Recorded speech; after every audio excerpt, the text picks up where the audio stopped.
Oh my gosh, don't eat the worms!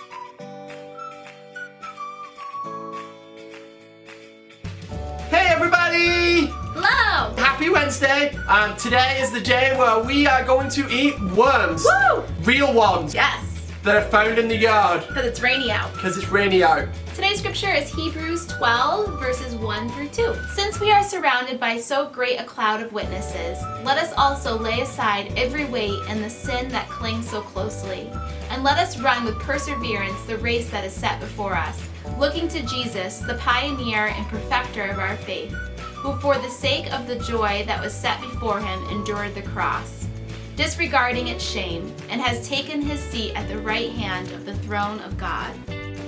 Man, this was a big buzz. There was a lot That's a long one. There was a lot of words in today's scripture. Hopefully we all know by now that we are in Holy Week, right? Like that's a fact, like we know Yes. that. Okay, we're in Holy Week and we're at Wednesday. And this was actually today's epistle reading. We condensed it just a little, if you believe me. And we picked this today because it's so powerful as we prepare for what's going to be happening Friday, Saturday, Sunday, Jesus' death and resurrection. We start off talking about the witnesses of our faith and about how we're being called to kind of shed that weight of sin from our lives. I also like how it says shed every weight. It's not just like, cast away some sins or the light ones or the easy ones or the difficult ones. Like it's cast away all weight and sin, right? Because that's what we're preparing for Holy Week, right? And that's through Jesus' death and reresurrection. And there's mention of running here and a race here, and it doesn't mean literally running outside. When you run a race, you're not also like, oh, let me carry my cat with me too, and let me have my cell phone and my Starbucks and all these other things. Someone who runs doesn't want to carry any extra weight with them. And so like Danny was saying, getting rid of all of the other weight and sin that we have so that we can run with perseverance without stopping and we can stay strong. And also mentioning looking to Jesus as the pioneer of our faith. A pioneer goes out and makes the way. So Jesus has made the way for us and we need to fix our eyes on him. Those that run in a race aren't looking at the people around them, aren't looking at people that may be clapping. They're not sightseeing. They fix their eyes ahead because they have a goal and they need to keep going. And so here it's telling us to keep our eyes fixed on Jesus. Yeah, some translations actually say that, fixing our eyes on Jesus. And all that comes together on Good Friday and Easter Sunday as we see God's glory through Jesus' death and resurrection. Danny and I don't know the specific race that you are running. We don't know the struggles that you have. We don't know the things that you are enduring. But we know that Jesus is the pioneer. He's the one we look to. He is the model of how to run the perfect race. And the way that he was able to do it, in this scripture it says, it was for the sake of joy that was set before him. So he endured all of that suffering on the cross, knowing the joy that would come after. And whatever it is you're struggling with, we encourage you to run that race and to focus on Jesus and to be encouraged and assured that at the end, there is joy for you.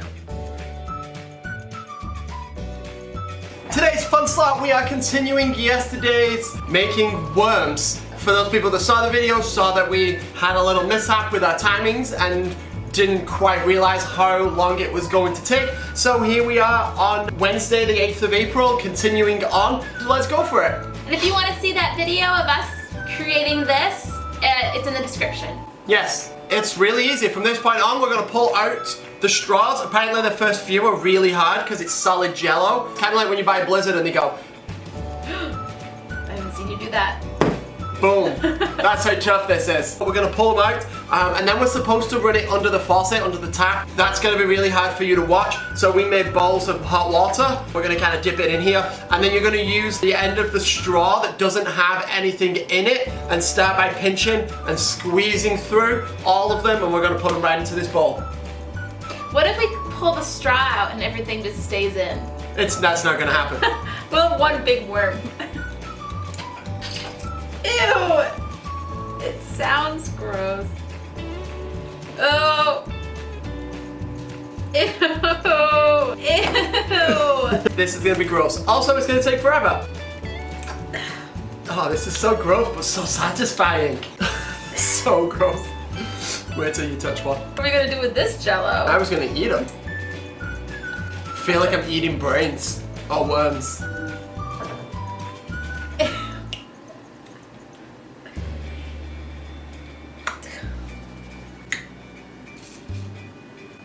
makes a really weird, gross sound.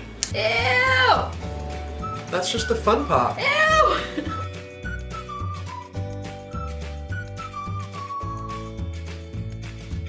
Ooh, that's a good one.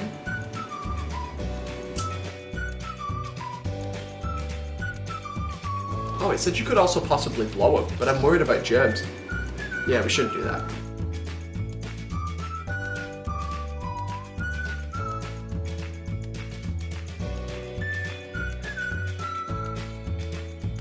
You're supposed to be a crafts person.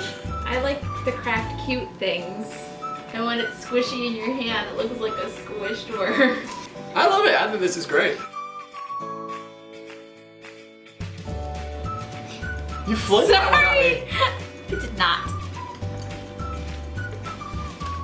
Okay, wiggle. Ew, it's moving. It's still moving. I like when one moves and it knocks into the next one and then they all move. Mmm, Jello for lunch. Here it is, the last one. Da da da da da da da da da da da da da da da. Whoa, it's got some different coloring. All right. Okay. That was a good one. All right, guys, there we have it. That is how you make worms in a bowl. Wibble wobble, wibble wobble. I loved today's activity. I thought that was so cool. Me too. They look so realistic. Danny's ate in a couple. Yeah, I couldn't wait. Oh, they're all merged into one now at this point. There's definitely a lot of gelatin in it. I taste a lot of gelatin. They just look really cool. The way that the straw had the bendy bit Ridges. made it look like the actual worms do. I think those are really cool. We're gonna link another video that we were also in. For those people who were at summer camp last year, you guys may know Father Adrian from Northern Ireland. He is part of a group called LAMP. And we, as Beaver Cross, filmed a little pro section for them. So you guys should go check that out. We shared it on our social media. So we hope you enjoyed making worms with us. We hope we get to see pictures of you trying it out too. Yeah. And we'll see you guys tomorrow. Yeah. Bye! Yeah. Oh my gosh, don't eat the worm!